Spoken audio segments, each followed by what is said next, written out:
black thing go from left to right, and I thought, I'm going to die out here. No one's ever going to know. I couldn't believe what my eyeballs were showing me. I'll never forget how evil the eyes were. It was horrible. I mean, I've never seen nothing that evil. It ran towards me at a rate that I can't even explain.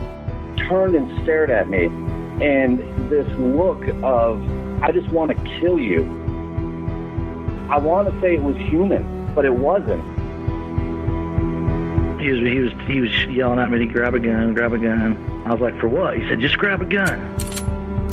And there's footprints all the way to the door of my house. It had went inside my garage, all the way to the door. 911, what are you reporting? Jesus Christ, you better... Sir? Zia! Hello? Get somebody out here. What's going on now, sir? That son of a bitch is about 6'9", I don't know. Do you see him now, sir? Yes, I'm looking right at him. Uh-oh. You're listening to Sasquatch Chronicles. Check us out online at sasquatchchronicles.com. If you've had an encounter, email me. My email address is wes@sasquatchchronicles.com.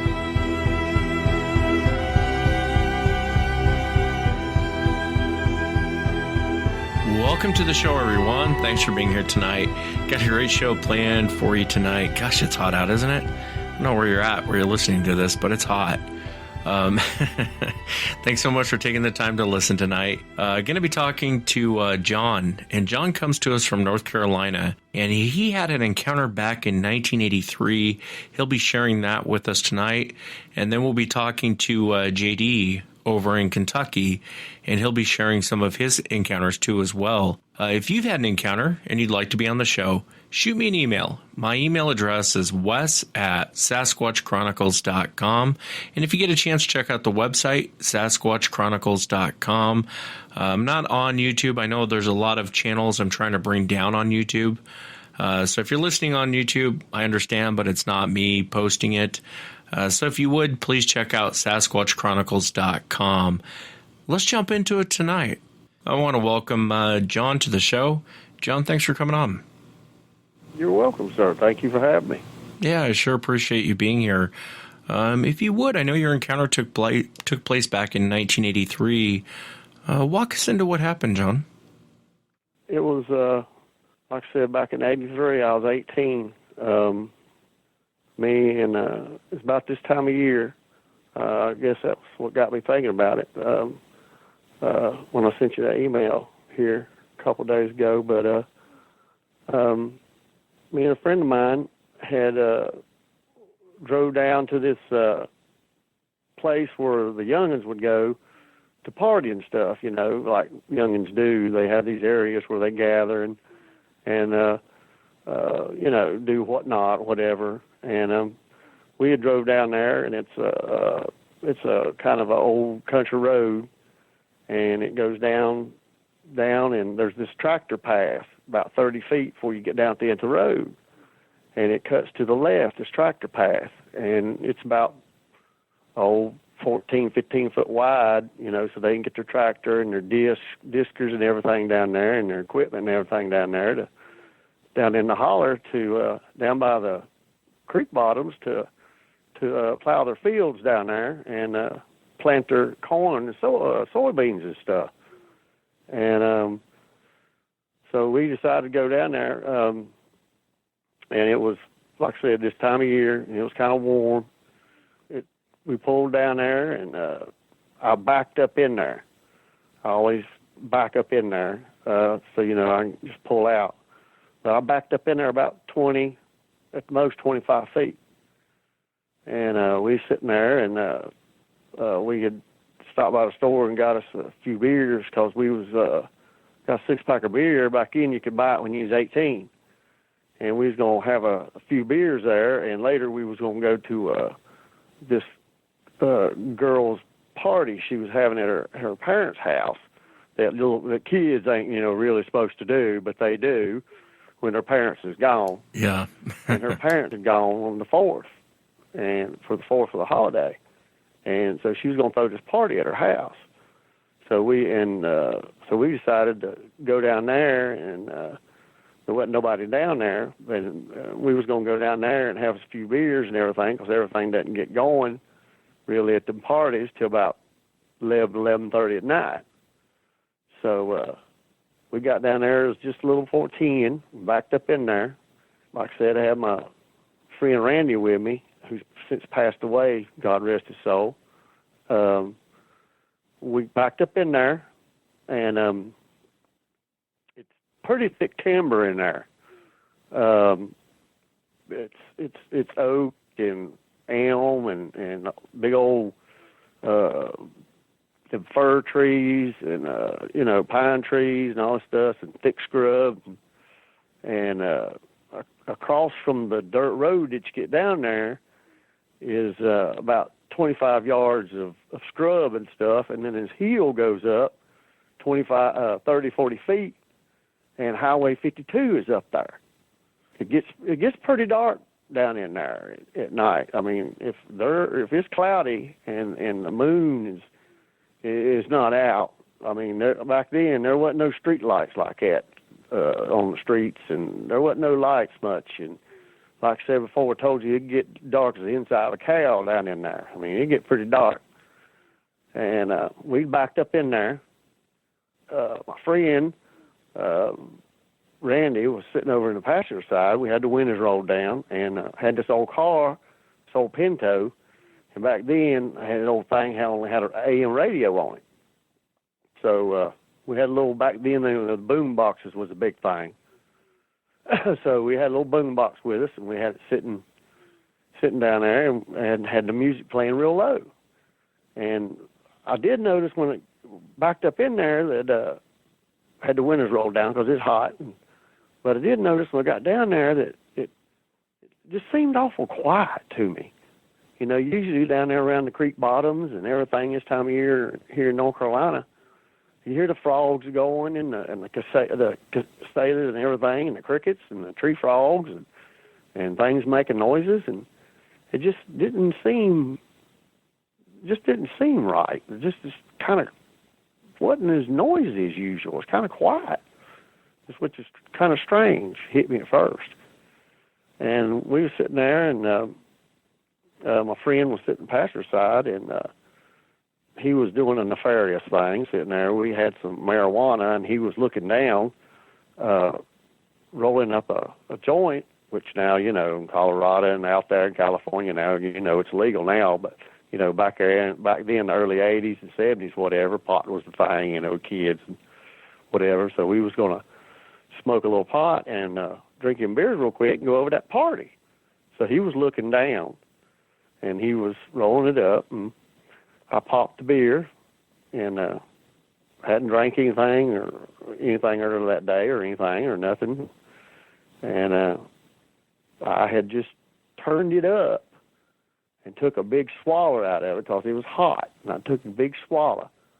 And as I was coming down with it, I was looking straight ahead. And this damn thing, whatever, walked. Well, what struck me first was it took one step. That's what struck me first. It was just one stride, and it was standing in the middle of the road. And this was 25 feet away. And I don't know why I thought to myself, I thought, damn, that was a long step. Because, you know, it'd take a regular human 4 or 5 steps, just regular steps, to step something like that. And it squared up to us. I about choked on the damn beer when I was looking at it. And next thing I thought was, God, that's the biggest human I ever seen in my life. And then I thought to myself, well, that can't be a human, you know, unless the biggest man on earth is walking around at night with a full-length fur jacket on or something, you know. And then I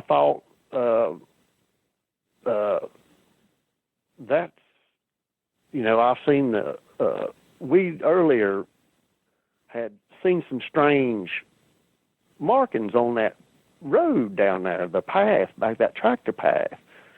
And what it is, I don't know if he was going down there hunting a deer down there, because I'll get into that about there was a factory about a third of a mile, or maybe just a little further up from there as a crow flies, corn products that processed corn and rendered it down into animal feed and such as that. And it brought the corn on open top box cars. It wasn't corn and cob or nothing. It was regular corn stripped off the cob. And they would bring, I've seen the train, they would bring 10, 12 boxcar loads of corn down, and the rails kind of followed the bottom down there, kind of a little bit close to the water. I guess because them tracks and rails had been down there for forever. And I guess it's because maybe they used steam back in then, and it was a water source, close to a water source. And I guess the train going through there, the kernels of corn would shake and whatever and fall out onto the ground. It'd get all kinds of critters down in there feeding on that. Like I put in the email, many a family was fed from the critters took out of there, dove and deer and coon hunt, all down in there. And it was just full of animals everywhere all the time, eating that corn off the ground down there. And that was the reason why, too, that the farmers would plant their fields down there by the creek, down there at the bottoms, because that's good planting land down there. And they grow corn and soybean and whatnot down in there. But I don't know if whatever, but this thing, which that's the only thing I can, Lord, stepped out and squared up with us and was standing there just staring at us. And I just couldn't believe what I was looking at. I mean, I've been to wrestling matches, and I've seen The Undertaker, and I've seen The Big Show, fairly close, pretty close up to them. And them some big fellas, Batista and all the rest of them. Now, there's some big fellas. But now, this damn thing, it probably had a foot and a half, maybe 2 foot on The Big Show. At least, I'm telling you now. Yeah, and he's a big guy. You're right. He's a monster. He was what you call, I guess, alpha male. He was the man, and he stepped out, and he stood there and squared up with us. And that's what kind of frightened me a little bit, too. I mean, it took my breath a little bit after I choked on that Budweiser I was drinking. And Randy, he was still doing what he was doing, just, doing his thing. And I could see the hair through what light there was shining from behind him through, and you could see it. You could see the hair draping down his body. And the build on this thing, it was unreal. I mean, his shoulders was damn near probably as wide as the hood of that old Pinto car that I was driving. I mean, them some big shoulders. And you could just see the outline of the muscle definition of his body. The hair, like I said, not fur hair. This was whatever, because I'd seen the Patterson footage and watched the Boggy Creek movie and everything, and that then started filtering into my mind. But getting back to what we'd seen, some strange looking prints or whatever down on that path leading down through there. And there was a little grass going up through the middle of that path, not a whole lot because of as thick as it was back in there. I guess a whole lot of sunlight couldn't get into it. But on the sides there was some impressions, but it was almost like it was trying to, not make a track or something. I have my own beliefs that when they step in something and make a good track, I think they've messed up. I don't think that they mean to make tracks like that. When people find these, either they're faking them or these things have messed up. Yeah. When they step and make a pristine track like that, it just didn't. And the strides was just unreal between these scuff marks, kind of. These strange, didn't really look like a footprint. It's kind of like like I said, they were trying to not make them look like a footprint or something. I don't know what's going on, but it was standing there, and what really freaked me out was I could hear it. We didn't have the music up that loud, and we had the inside dome light on earlier, so he could do what he needed to do, and then once he got going good, we turned the light off. And he was standing there, and I could see him clenching his fists, like in and out. And I thought to myself, this ain't good. Like I was telling you earlier, when a human man squares up to you like that and starts flexing his fingers in and out, making a fist, and how when some people look at you to get mad, they look at you underneath their eyebrows. They tilt their head down, they look at you. I had a distinct feeling that's what he was doing. I couldn't see his face, but I had this feeling of foreboding and dread that something this ain't gonna end good here. And so as I was looking at him, that damn breathing still comes back to me. I can't get over it. Like you mentioned, like a fat guy running a mile after a couple ham sandwiches, trying to chase a couple ham sandwiches for a mile.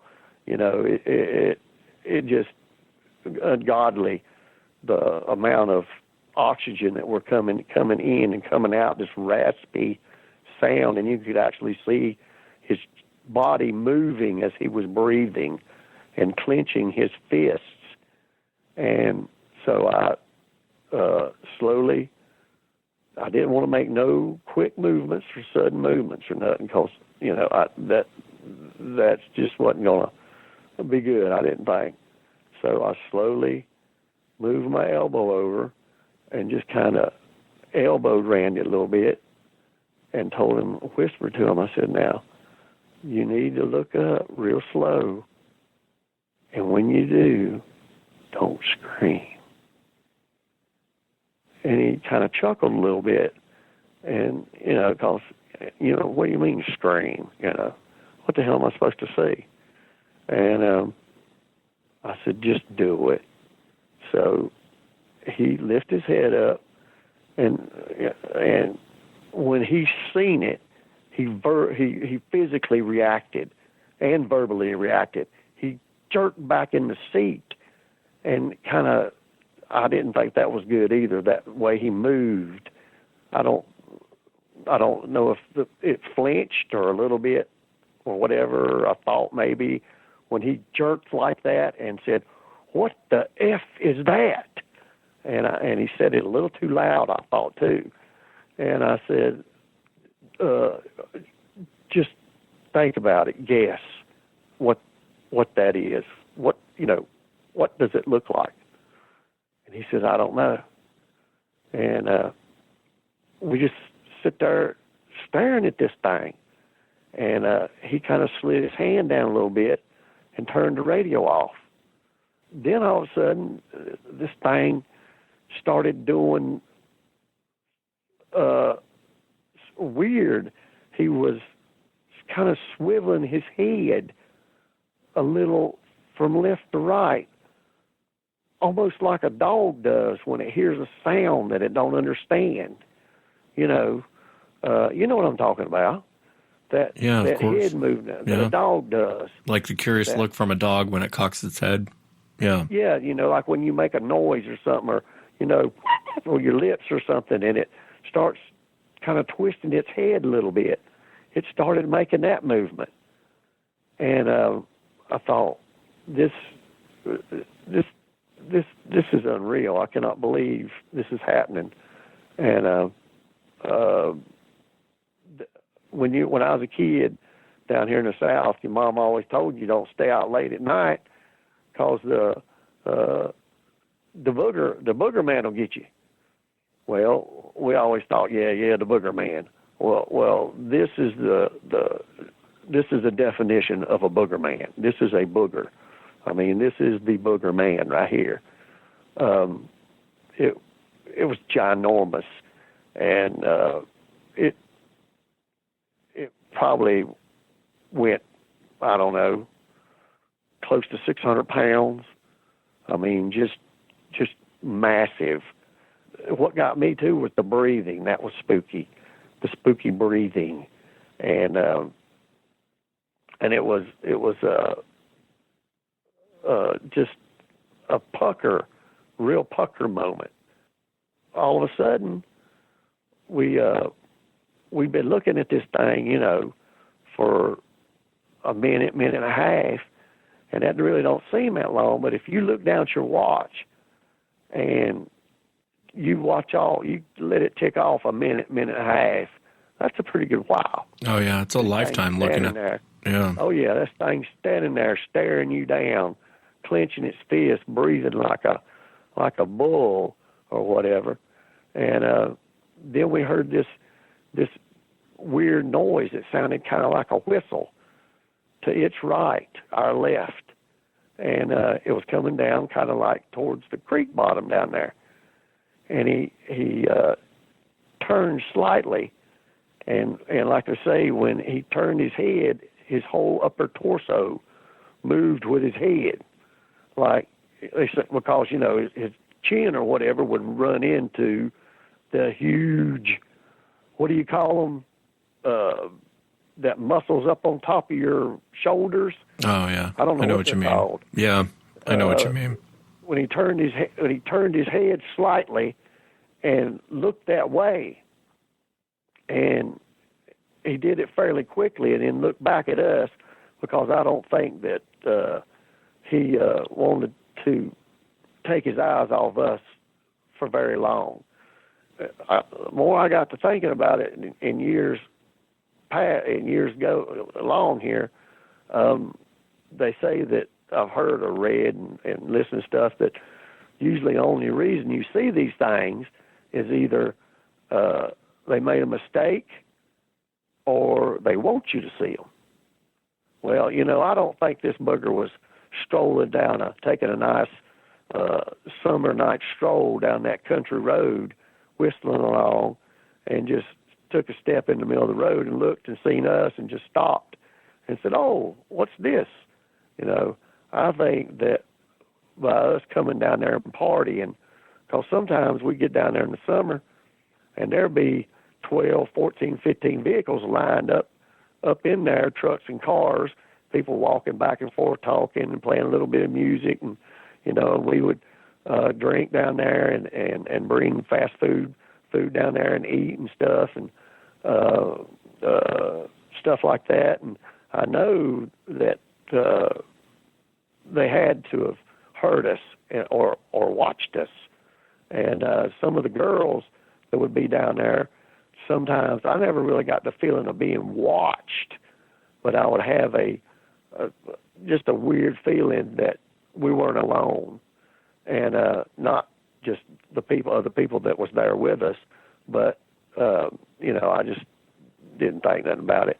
And some of the girls that would be down there, when it was real dark, they would get a really strange vibe, they would say. Just a strange vibe about this place, that something just wasn't right. But after that noise, he squared back up with us, and the flexing of the fingers stopped. And now I'm talking about these were some fingers. I mean, wasn't no claws, wasn't no whatever, couldn't see no claws, but the hair stopped. You could see the hand. You could see a hand, fingers. There wasn't no hair draped down over the fingers or nothing. But it was, Johnsonville brats, size digits there. This was a healthy individual. And I think that he did that to give us a message like, you're trespassing, on my turf, getting down here making a lot of noise and racket and bothering me and whatever, and I don't like it, and you're trespassing, and you need to get the hell out of here and not come back, or it probably won't end well for you. So that's the message I thought that he was purveying to us, that you need to leave. Now, while there's, 20, 25 people down there out wandering around, whatever, I don't think that they probably were around. You didn't know it, but they probably were around. But I don't think, they would come in on something like that, and do something like that. But, you got just a couple people down there, and he's going to get a message across to you and hopefully go back and tell your friends that this is not a good place to be, because there's a monster down there, and if he wants to, he can probably flip that car over. I mean, this was a healthy individual. It was a pucker moment. I can imagine. Yeah. I just can't. It's 35 years ago, but still, it still bothers me. It's something that will stick with you. I did tell about 5 other people, and all of them thought I was crazy, except one old boy that I worked with. He said he seen one when he was hunting up in Yadkin County. He said, I know what you're talking about. I seen one when I was up in a tree stand hunting up in Yadkin County. He said, these things are running around here. So it's amazing. Yeah, they're not as uncommon as I think a lot of people think. I think people think, I've heard needle in a haystack, and I don't know that I agree with the needle in a haystack. It seems like there's, in every state, a lot of people run into them, and a lot of people are aware of them. I think as a public, though, the public doesn't realize that they're out there. It's always people, and I love your encounter. Did he eventually just leave, John? He's standing there. He's kind of huffing up. That's what I was going to get to. I apologize. After that kind of noise, that it kind of sounded like a whistle, but a little different. When he turned with his body and his torso and his head and he looked back at us, he made this sound like, like when somebody's talking to you and you don't believe what they're saying, or you think they're a goofball or whatever, and you just with your mouth like that. He did kind of a noise like that, but a lot with a lot more force and a lot of more aggression, and it was almost like, you're not worth my time. I think I've got my message across, so I got places to go and things to do, and I'm gonna mosey on my way. And I hope you take this message to heart, and I don't want to see you down here no more. If you get my drift, is what he was purveying to us. So he just turned, and this is still what gets me. Now, this, like I said, this is a 14, 15-foot wide road here. He took one stride now, and he was right there, almost right there in the middle of the road. He took one stride, and he was behind them trees. and he was gone. And like I said, the radio was off, and like I said before, it was kind of quiet down there for some reason, which was kind of weird, and no sound whatsoever of him moving off. You know, something that big moving down a road, you seem like you would hear some sort of sound, you know. It was just weird. It was strange, I thought. Yeah. No, I know what you mean, John. It's and I've said that before in the past too, you know, and I know what you mean. The thing steps out and you're like, there's no way that's a human. It's humanoid-like, but it's not a human. It's too big. And it is weird when they move off, because you would think it would sound like King Kong running off, and a lot of times it's not. It's, you barely hear them leave. And I find that odd. It's weird to me. You know what I mean? They're a strange, what the hell ever they are. I mean, I think they're some type of archaic human. I mean, supposedly at one time on Earth there were 5 to 6 different type of sapiens running around at the same time. And the last 2 supposedly that was left was Homo sapiens and Neanderthals.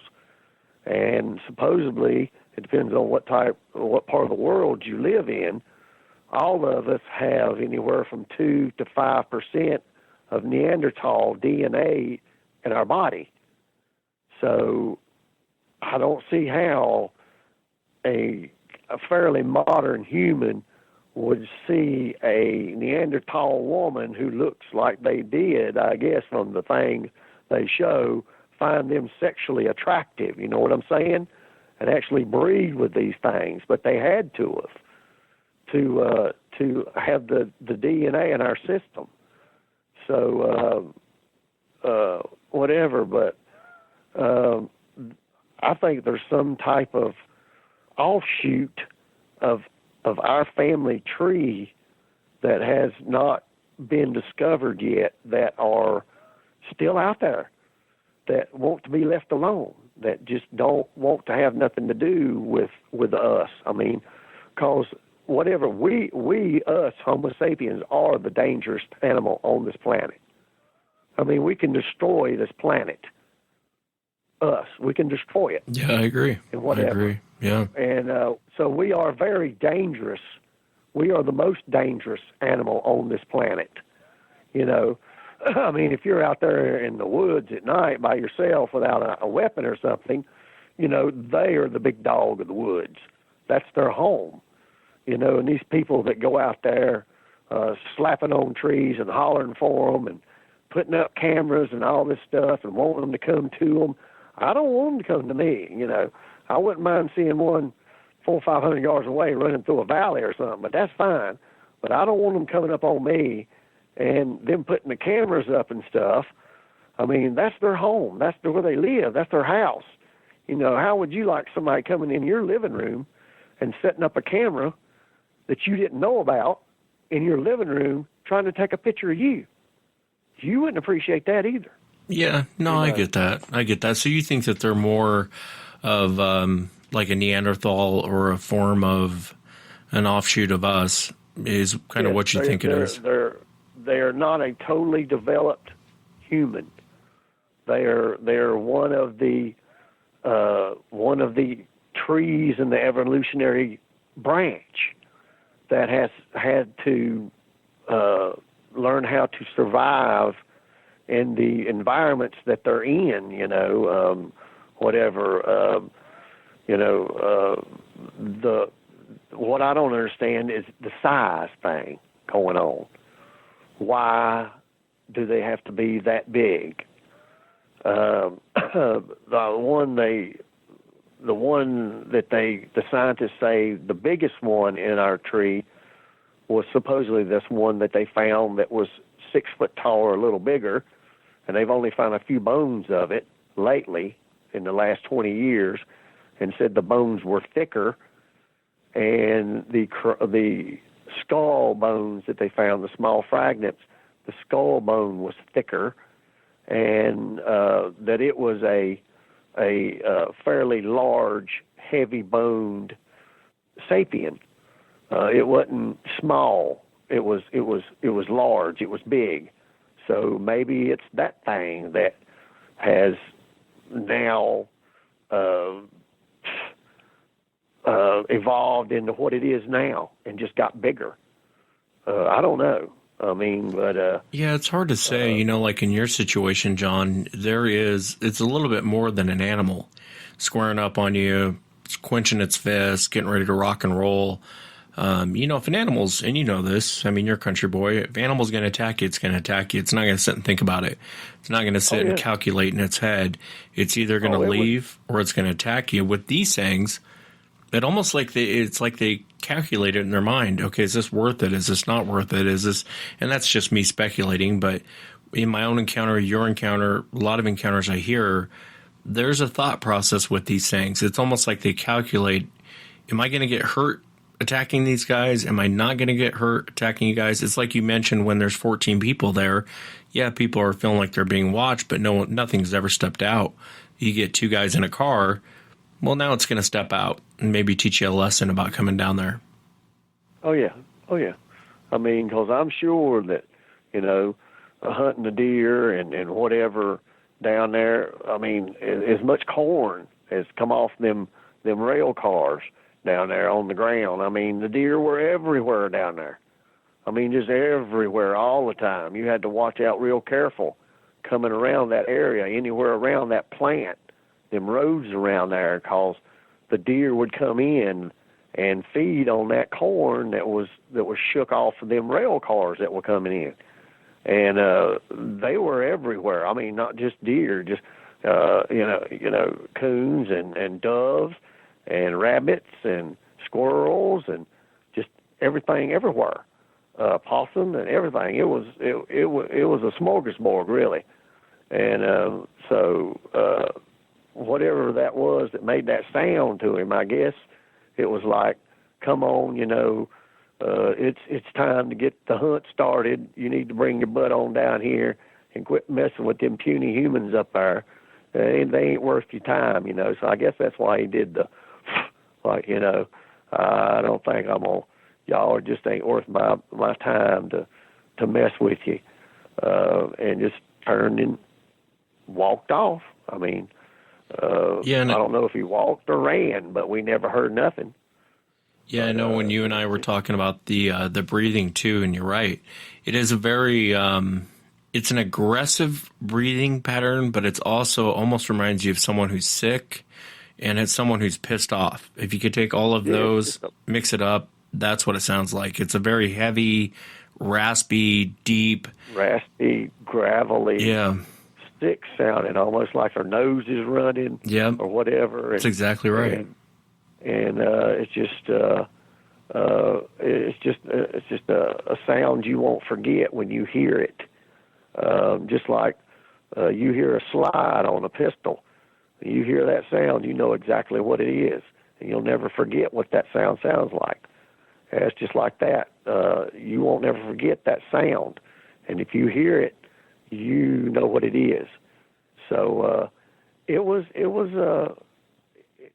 an experience. I mean, these people that go out, one or two of them, and don't take no weapons with them, out there thinking they're these peaceful little forest creatures and wanting to be nice to them and hug them and stuff. And I don't know. I mean, but yeah, I could see one of these big boys absorbing a 30-06 round at 100 yards in the chest and running off.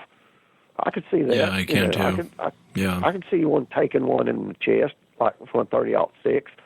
Now, if you was to take a 458 Weatherby mag out there and at 100 yards and hit him in the chest, I think it's a different story, because, you know, you've seen on the safari stuff, them boys take them 458 Weatherby mags and they shoot a bull elephant at 75 yards and it drops to its knees and falls over.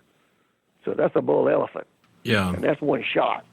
Yeah. So now you're talking about two different things there. But I can almost see these are the big dogs running on this continent. There ain't nothing to stand up to these things. I mean, I think a grizzly bear wouldn't stand a chance. But now I could actually see one of these things running in the savannah over in Africa, running a damn rhinoceros down and bulldogging it like them boys do in the rodeos and twisting its neck and twisting it over. You know, that's how much power these things look like they have. It's scary. You know, it's just scary. Yeah, I wanted to ask you, John. I tend to agree with you. I think they don't. I've had encounters where people have seen grizzly bears fight these things. There's even old encounters you can read about that, and the grizzly bear generally doesn't stand a chance. How tall was this creature when it stepped out? I realize lighting conditions aren't the best, but you're still getting a good look at this thing. How tall do you? We were up on a little grade above it. Like I said, that road kind of goes up on a little grade and then crests and then goes down that path. He was at least 8 foot, probably maybe a little more, maybe pushing 9. I mean, his lower body didn't seem to be as muscular, as powerful as his upper body. It was kind of different looking, almost like a bodybuilder that don't spend enough time on their lower limbs than they do their upper body. And his strange that it looked like from his shoulder to his elbow looked like it was shorter than from his elbow to his wrist, if that makes sense. Yeah, that does make sense. His lower arm was longer than his upper arm, and his hands didn't hang to his knees, but damn near close. So he was probably in that 8.5 foot range. This was a big boy. I'm sure he was the alpha. I'm sure he run things, definitely. His presence. He was an imposing figure. Yeah, and it's one of those weird, and I'll make it off, John, but it's one of those weird situations, isn't it? Where it's almost like a Mexican standoff. It's like who's going to mess up first, who's going to make the wrong move first, and who's going to get hurt first. And it's a terrible situation to be in because, you know, your car is turned around and you got to go that way to leave, and he's blocking your way to leave. And so it's this weird Mexican standoff to where I just want to leave. And I don't know if it ever crossed your mind to start the car and to start driving towards him. But I know even in my own situation, it was like you avoid that at all costs. I just wanted to avoid an altercation, and hopefully he would move along. I'd imagine you were thinking the same thing. You were trying to avoid an altercation and hoping he would just go. Because you're right, John. And let me cut you off again, but you're right. A minute and a half. That's a lifetime when you're looking at one of these things and they're blocking the road. That's like a thing I didn't say about where Randy was sitting beside me. And he said, well, why don't you turn your headlights on? Maybe that'll scare it off. I said, man, are you out of your mind? Are you crazy? That thing, scare it off. It ain't scared. It ain't scared enough of walking this earth, I don't think. You know, that it knows of. You're right. I'm not going to turn the lights on. Are you kidding? I mean, that was ridiculous. And as big as it was and the strides I seen it take, it could have maybe jumped or took a few strides, and he'd have been beside us and ripped the car door off or just grabbed me through the window and jerked me out of that vehicle and just popped my head off. And I never really got to thinking about it until later, but I knew he knew we were focused on him. So whatever made that other noise I'm sure was another one. So it could have been sneaking up behind us up that road. And he could have come up behind us and we'd have never knew it. And we was focused on him. He could have reached through the window and just grabbed one of us, you know? I mean, I got to thinking about that, and that's what really makes me pucker now and start sweating. I mean, that's pretty scary, because he knew that we was focused on him. There wasn't no looking in the rearview mirrors or looking around. My eyes was glued on him, because I wanted to see what this thing was going to do, because the breathing, the clenching of the fists, and all this other stuff, I thought it was on. I thought it was going to end badly. Is what I thought. That went through my mind. This is not going to end good. But I was just so happy when I heard that noise. Not happy when I heard the noise, but happy that the noise come, and happy he turned back and looked at us and did the like,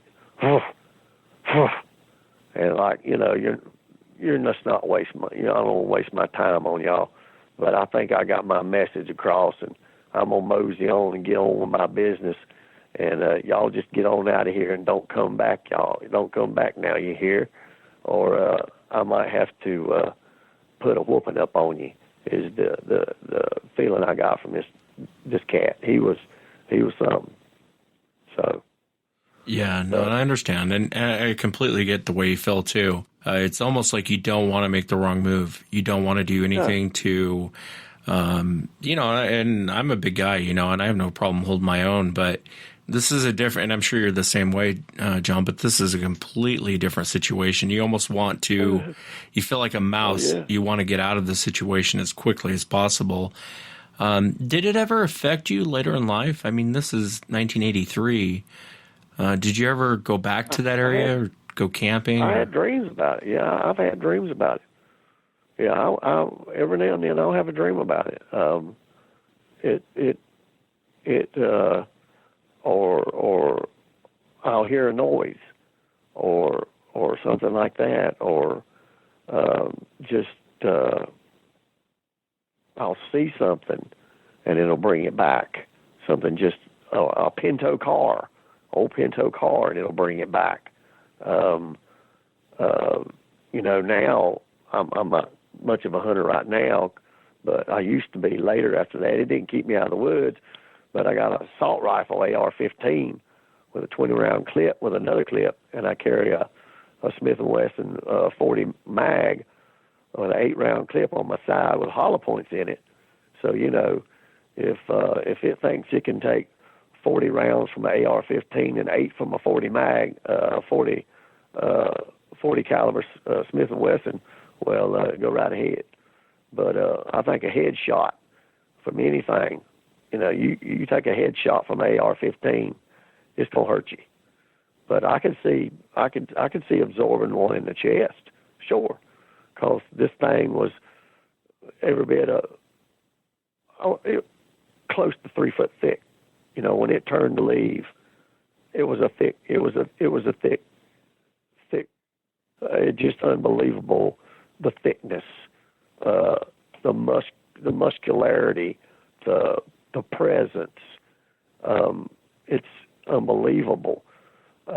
It's just hard to wrap your mind around these things, because, like I always say, how could something that big go undiscovered and live, and you not run into them all the time? People run into them all the time, or leave some kind of evidence, some kind of sign. I thoroughly believe that they probably bury their dead, or cannibalize them, or whatever. I mean, I'm sure they know what graveyards are. I'm sure they've watched people stand around and lower this box in the ground, and they're a thinking animal. I'm sure they know what's going on, probably, and that we're burying one of our own. So, why wouldn't they do the same?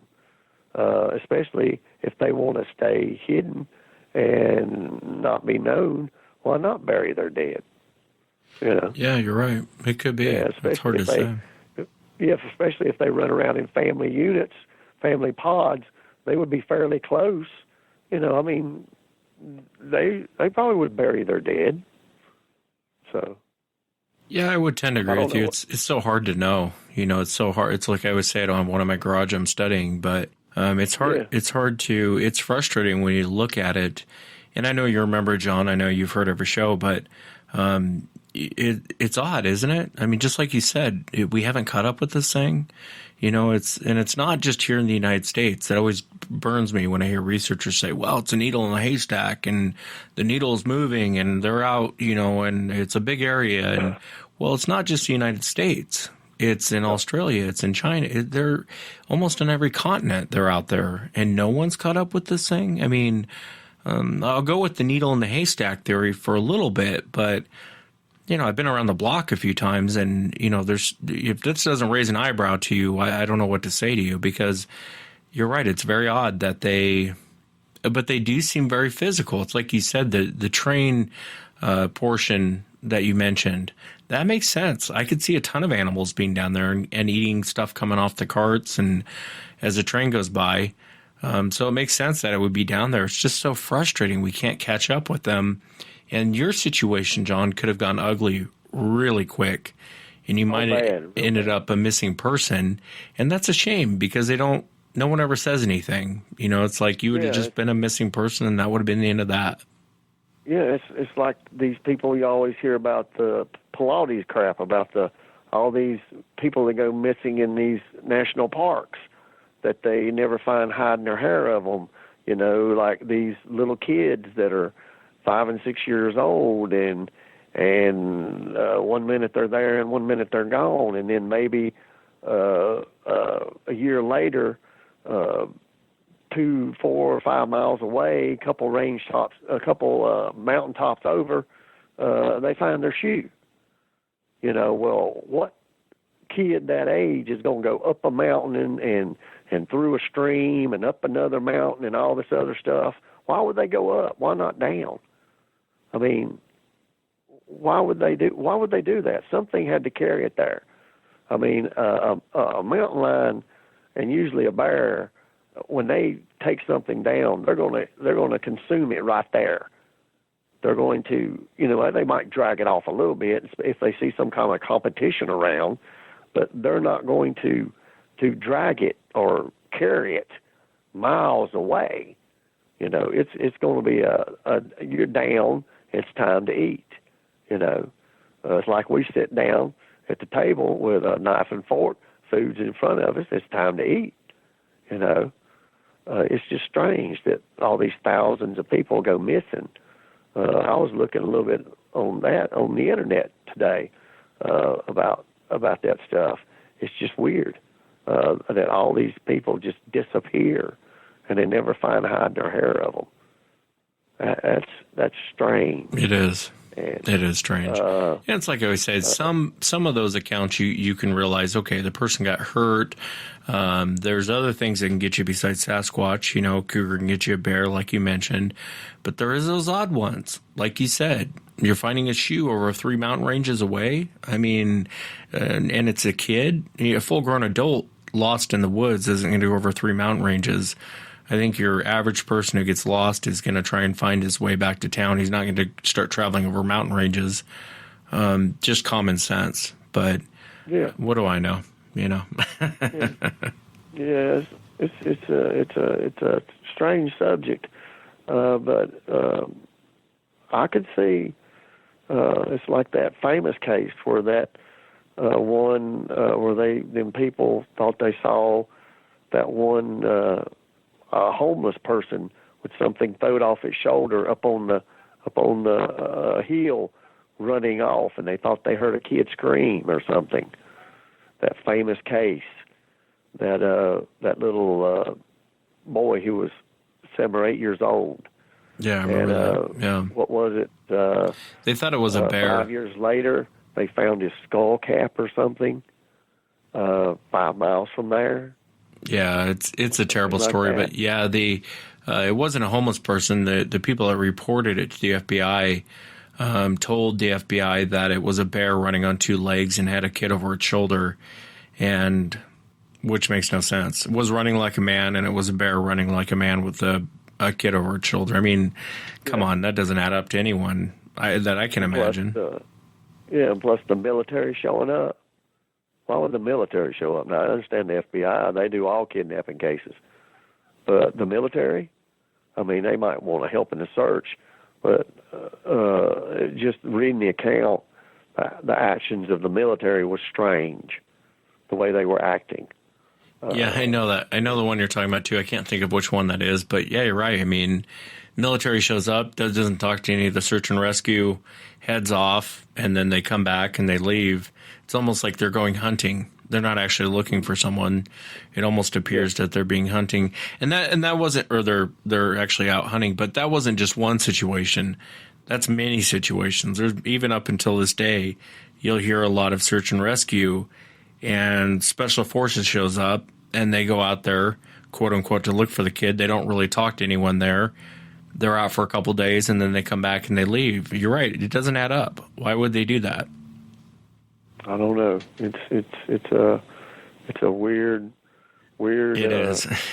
weird world we live in. It sure is. Things that go on in this world is, some of the stuff that goes on is very hard to explain. And like I said, I don't think it's a interdimensional being or a whatever. I think it either lives in the treetops or in the ground, a hole in the ground. I mean, usually when you're walking through the forest, you're either looking down for sign or you're looking straight ahead. You're not looking 30 or 40 feet up in a tree. You know, that's just not what you're doing. And or like this, they say they just disappear. Well, you know, just like the Viet Cong used to do, they had tunnels all throughout that country, and they had them spider holes, and they just flip a trap door up, and they'd just be, all of them would pile down in there and drop it down, and they would be gone. They would disappear like ghosts. And they didn't find that out until later in the war. You know, like in 68, 69, they started finding all these tunnels, and the tunnel rats had to go in there and flush them out. So, you know, that's the only thing I can think of. Yeah. They live in the ground or they live up in the trees. It's a hard subject to get into. It is a hard subject to get into, and you definitely could be right on it. But I appreciate you coming on, John. I really enjoyed. Well, I appreciate you talking to me.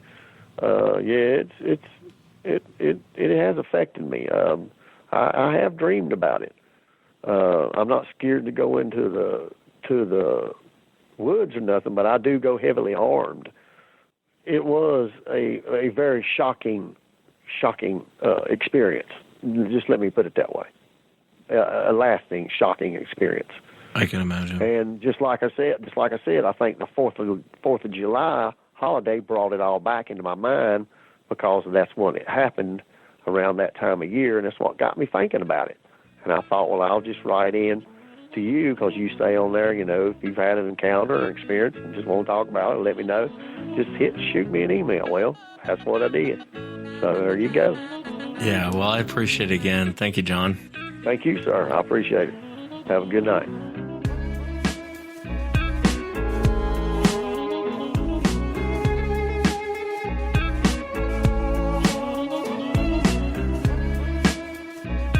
And remember, if you've had an encounter, shoot me an email. My email address is wes@sasquatchchronicles.com. And if you get a chance, check out sasquatchchronicles.com. Next up on the show, I'll be talking to JD. And JD comes to us from Kentucky. Thanks for coming on, JD. I really appreciate you being here. Well, thanks, Wes. Appreciate it. Honor be on. Yeah, no, the honor's mine. And I know your family, you were actually, I don't want to say well-versed in Sasquatch, but you were well aware of it, especially with what was going on around your property with your family. And before we get into your encounter, do you want to talk a little bit about that, some of the sightings around the property and what you remember of your mom and your dad talking about these creatures being around the property?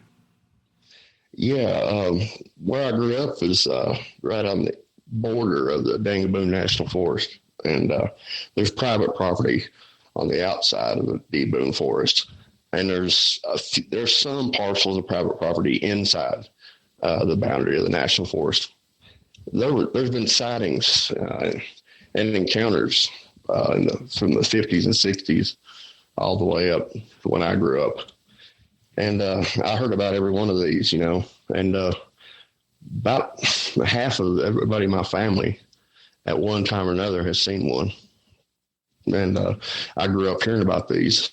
They would, there was even like a path behind the house I grew up at. The neighbor would throw out scraps. And there was one when I was pretty small. I was probably about 6 or 7. It would come up behind the house and go after them scraps.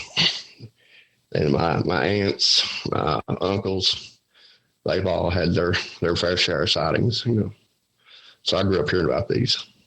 Yeah, so you were pretty well aware of them. And your encounter really fascinates me because of what it did. If you would you kind of walk into it? Tell us what you were doing and walk us into what happened. Let's see, this was back in the summer of 95. It was the summer vacation between my junior and senior year of high school.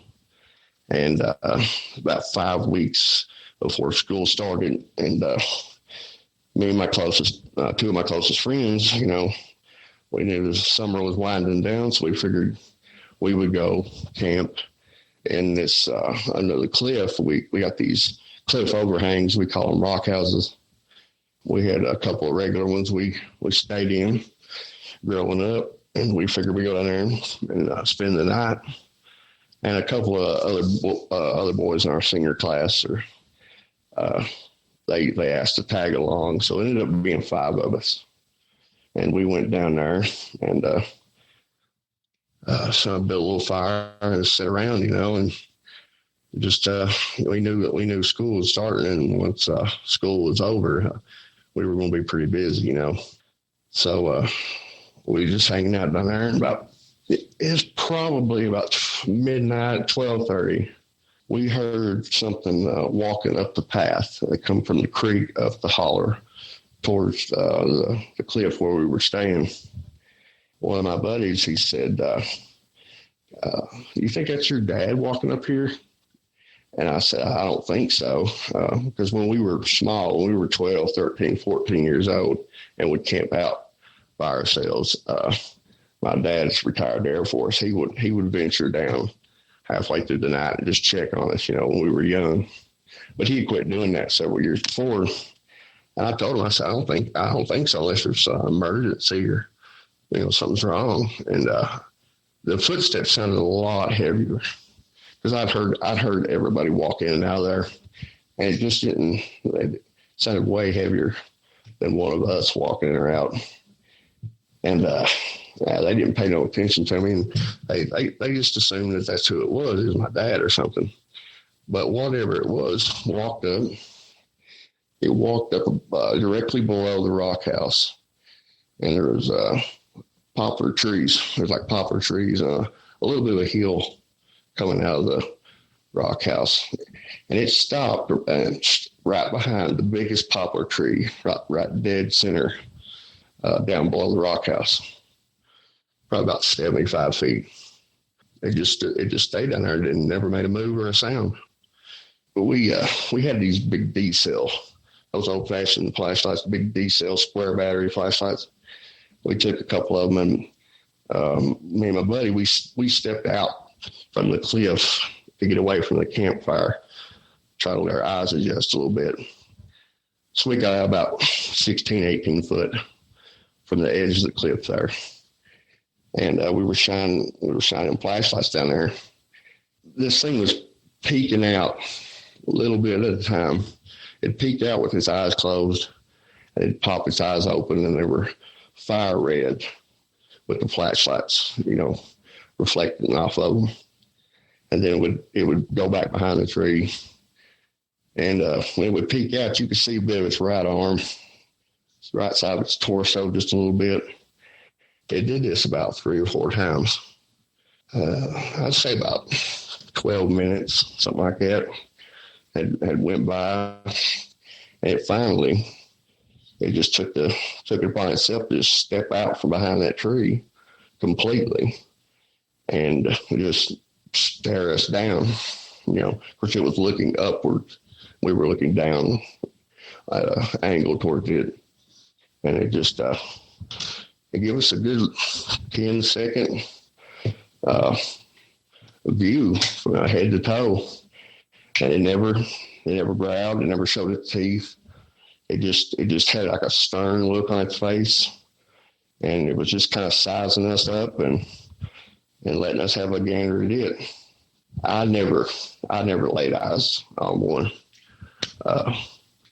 This is the first time seeing one, and this was pretty close. It's just 55 feet, 60 foot at the most. Its head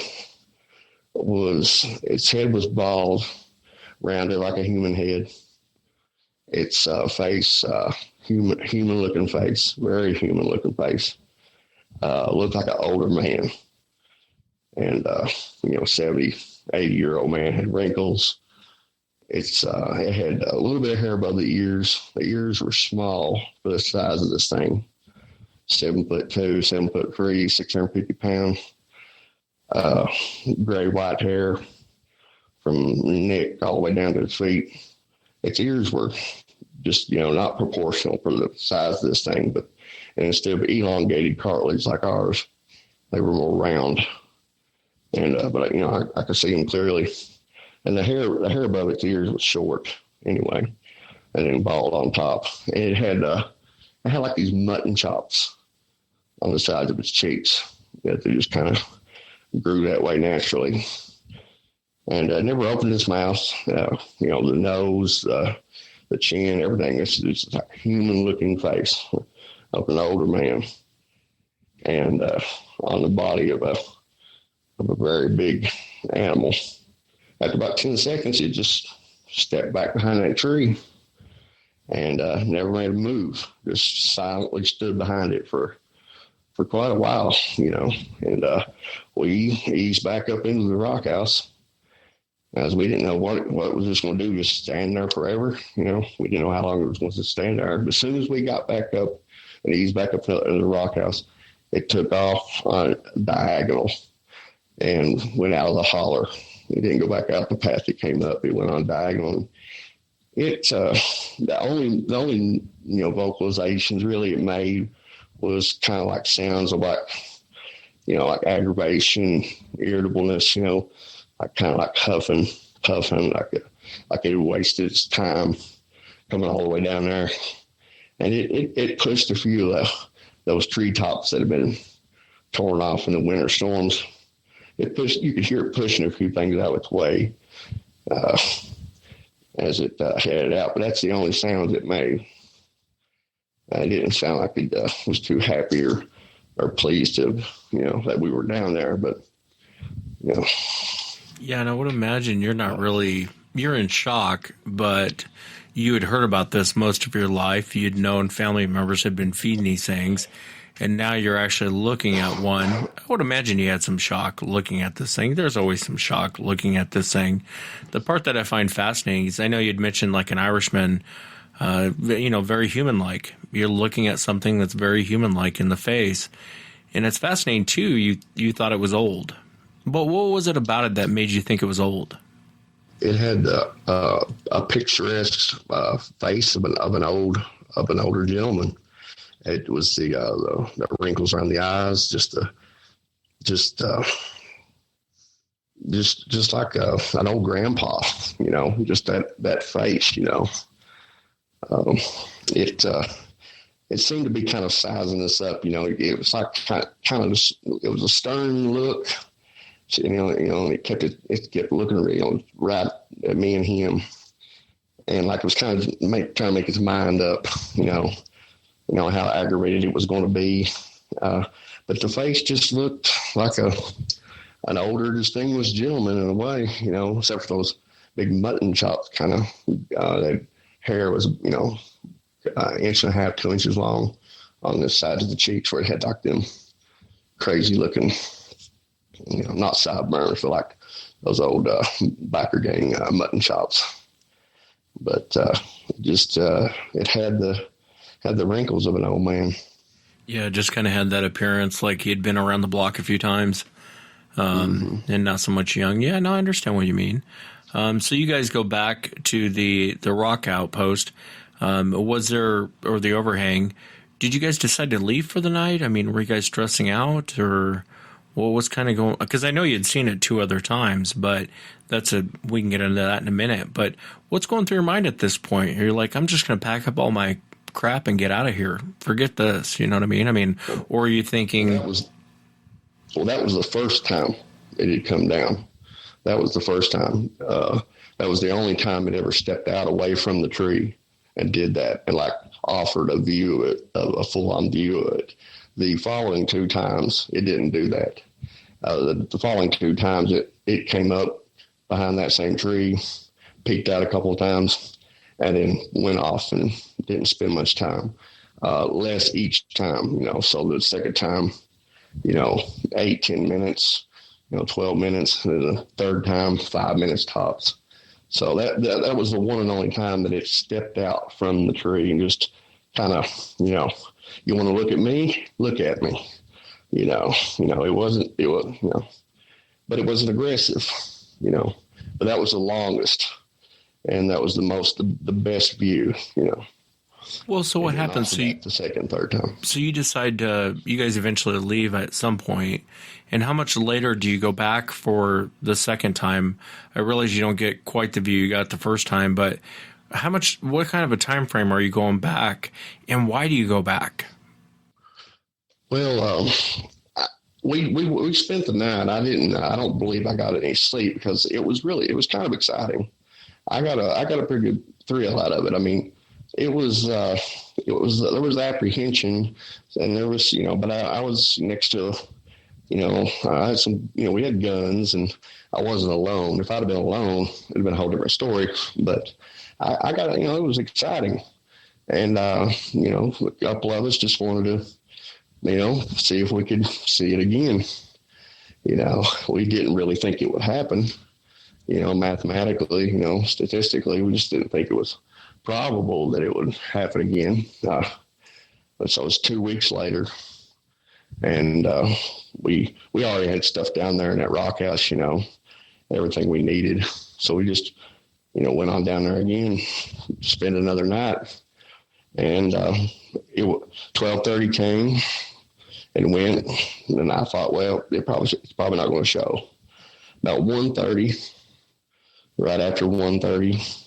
I heard the same footsteps coming straight up that path, same path we used to go up there. And it came right up to that same big poplar tree, stood behind it, peeked out about 2 or 3 times, I shined flashlights down there, and, red eyes, and then it stood back there and didn't pop out again for, a few minutes. And then it kind of eased back away and then went off on that diagonal back out of the holler. And it didn't make as much, noise heading out that time. It didn't seem to be as aggravated the second time when it headed out. And I was excited again, and we tried to get like somebody to loan us a camera, but we're 17 years old. We don't have the money to buy one. Nobody would loan us one. So short of stealing one, I couldn't come up with one in that short amount of time. And it'd been nice if I could. But I was just excited to see it a second time. I can imagine. And before we go into the third time, because I think you brought a skeptic with you, I wanted to ask you, before you go into that, what do you think's going on with this creature? Do you think it's just coming down, check things out? Obviously, if it really wanted to turn this into a complete S-storm, it would make itself known and scare you guys out of there. And it doesn't really seem like that's what it was doing. And I find that, and it's odd because you mentioned it being older, and you hear that a lot of times with older creatures to where, and I've talked to many, many witnesses, and I'll ask them, well, what made you think it was old? And then basically from their descriptions, you can tell it's old. But you don't quite get the aggression you do with the older ones as you do with the younger ones. But what do you think it was doing? Just coming down, seeing what you guys were doing, and then it was piecing out, going off to do whatever it was doing for the night? Yeah, I believe it had been up there and probably seen where we had stuff sitting around and had kind of arranged the rock house, to make it more comfortable. So it had seen the presence of humans up there in that rock house. And then it's hurt us. It's either hurt us coming in that evening before the sun went down, or it's hurt us up there, 5 of us talking and it echoing out of that cliff. And it just wanted to know what was going on. And that's why I think it just walked straight up there and didn't waste its time trying to sneak up or anything like that. It boldly just walked up, and directly behind that tree to look right in that rock house to see what was going on. And I think it could tell that, even though we were 17, we just turned 17. If it was an older one, I'm positive it was an older one.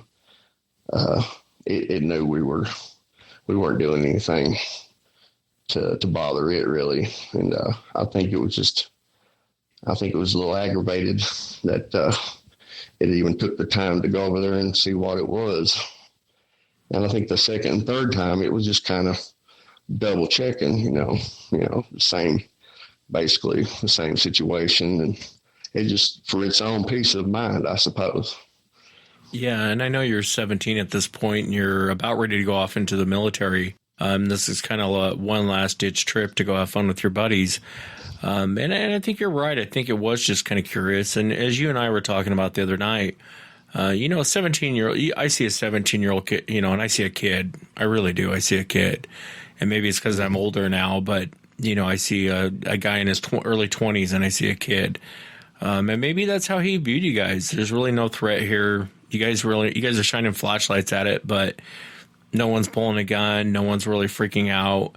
And to your credit, I think some of that has to do, I know we really didn't touch on a lot of it, but it has to do with what was going on at your property, which really wasn't too far away of these things coming in and feeding them. And, even your neighbor was, I think, unintentionally feeding them. But before we get into that, tell us about the third encounter. You went with someone who they didn't believe in Bigfoot, correct? No, they, I don't know how they'd heard about it, because I certainly didn't go talking to my peers about it, but this person was in the same grade we were, getting ready to go in their senior year, and not somebody we hung out much with. And they just came up and asked us, they said, they said they wanted to go down there. They wanted to see this thing. And I guess one of the others, had mentioned it to them. I really wasn't planning on a third trip down there. And he was pretty insistent. So I thought, well, it'd be kind of fun to show somebody that's never seen one. That'd be something different, and it probably won't even show up anyway. They're just, what are the odds of that? So we took him down there. There was just 3 of us. We had our guns and everything, and it was pretty warm, so it was just a small little fire belt. And we waited and waited and waited, and it's like 2:30, and he was getting pretty disappointed, And I was just like, and it's not going to show up, just call it a night. And we actually laid down, hadn't went to sleep, but had laid down. It was about 10 minutes at the most after we laid down, and I heard it walking right up that path, but this time it was a little more subdued. It was taking its time, being a little bit more quiet, and it eased up, same place, and I handed him a flashlight, and I said, well, there you go. Let's step out here and, outside underneath the cliff a little bit and, see what we can see. So we shined it down there, and he got a good glimpse of his right arm, and it peeked out 3 times, briefly. And the way it would do it, was like it did the same every time. It was eyes would be closed, it would lean out, and then it would just pop its eyes open, and then it'd close them, and then go back behind the tree. It just did it the same way every time. And then I think it turned around while it was behind the tree, and then went, directly away from the cliff, farther away into the dark. Then it kind of turned and went on its little diagonal up out of the holler, and he wasn't too pleased with what he got to see. He was kind of a complainer and whined about it. He didn't get to see everything and wanted to go back down there again. And I told him he was free to go down there as many nights as he wanted. But 3 was enough for me. And it was tough getting any sleep that night because he was pretty disappointed. Yeah, and that's the thing, these things aren't toys.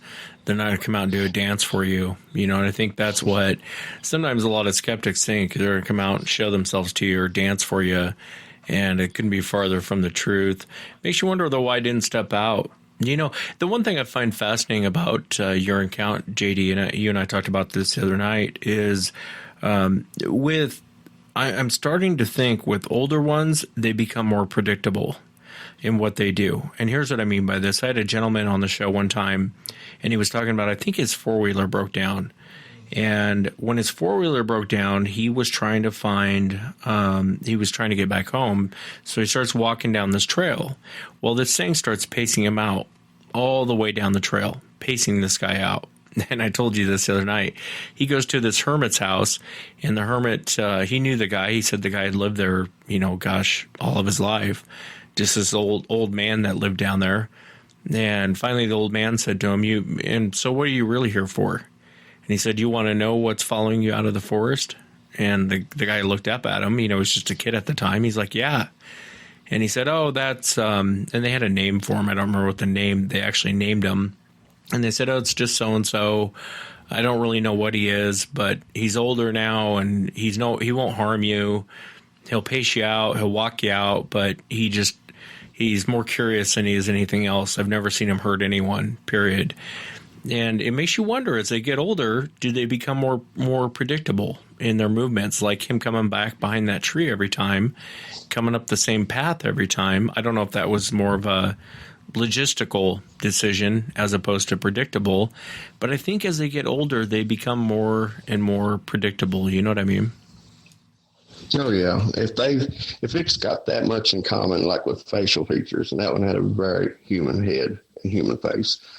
Now, if you took its skull off its shoulders and put it next to an adult male, human male skull, it might have had a bit more mass, maybe a little bit more circumference, around the skull. But it was basically a human face. If it's got that much in common, then predictable behavior in later years, I could definitely see that. Lower testosterone, and now everybody talks about it, and I agree with that. Usually, when you see one, there's another one somewhere nearby, and I would generally, 99% of the time, that's what I would bank on. But with this, I just had the gut feeling that this was a Lone Ranger, that this one wasn't, he wasn't with a posse. And it might have been why it was, more free to come down there, whenever, all 3 times. It's because it wasn't dealing with others of its own kind. It was kind of on its own. I just had that feeling. Older ones like that might break off from the pack. I don't know. Yeah, it's hard. It's really hard to say. I like the fact that it didn't show any sort of aggression towards you. I wish more encounters were like that, but they're not. I would say most of your encounters are not like this. And in this one, I think it was a perfect storm. It's an older individual, probably does not really want to fight, sees a bunch of kids down there. You guys are really no threat to him at one bit. And I'll come check it out, see what you guys are doing, then I'll peace out and do what I'm doing. So I can kind of see that, with an older one, you do hear reports like of them being a little bit more gentle as they get older. I think, as they're more of the alpha male, the younger, kind of like humans, a guy in his 30s and a guy in his 70s act completely different people. Mm-hmm. And it makes me wonder about these things. What do you think Sasquatch is, JD? What's your honest opinion? Well, I've I've watched modern science, mess about with gene splicing and stuff, and I kind of come down on the side that quite some time ago, 50,000, 60,000 years ago, that there was something similar going on, and that these are kind of a biological construct, something put together by us or who knows, but probably us. And you was telling me a story about the Marine who was an atheist, and he called these things abominations, and which is basically something that should not exist. That's exactly how I would describe it. If something was an artificial construct, a chimera or something like that, then it wouldn't have existed if not for the interventions of people doing things, for their own devices or reasons, I don't know. But now we've got to deal with them. Now we've got all this wilderness, we're blessed with all this wilderness. But every time you go out there, you've got to think, oh, yeah, that's right. I'm not alone out here.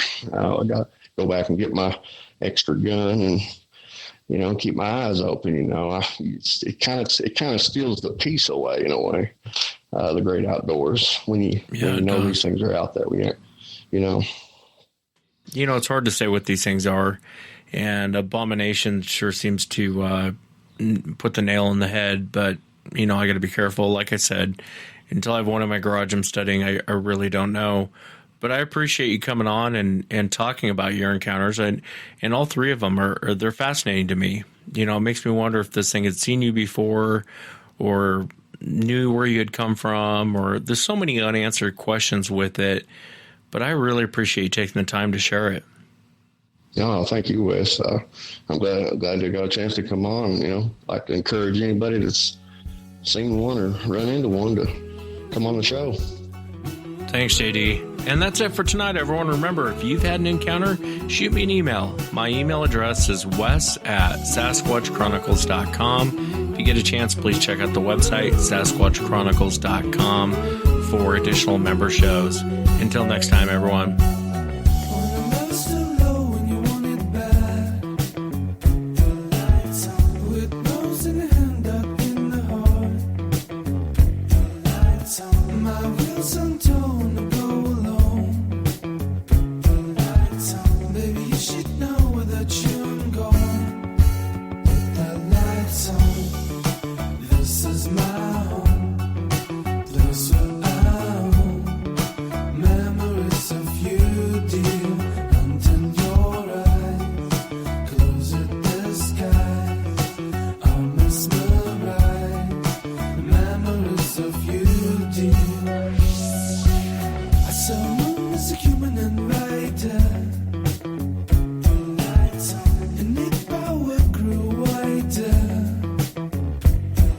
So I put my spirit a little wiser.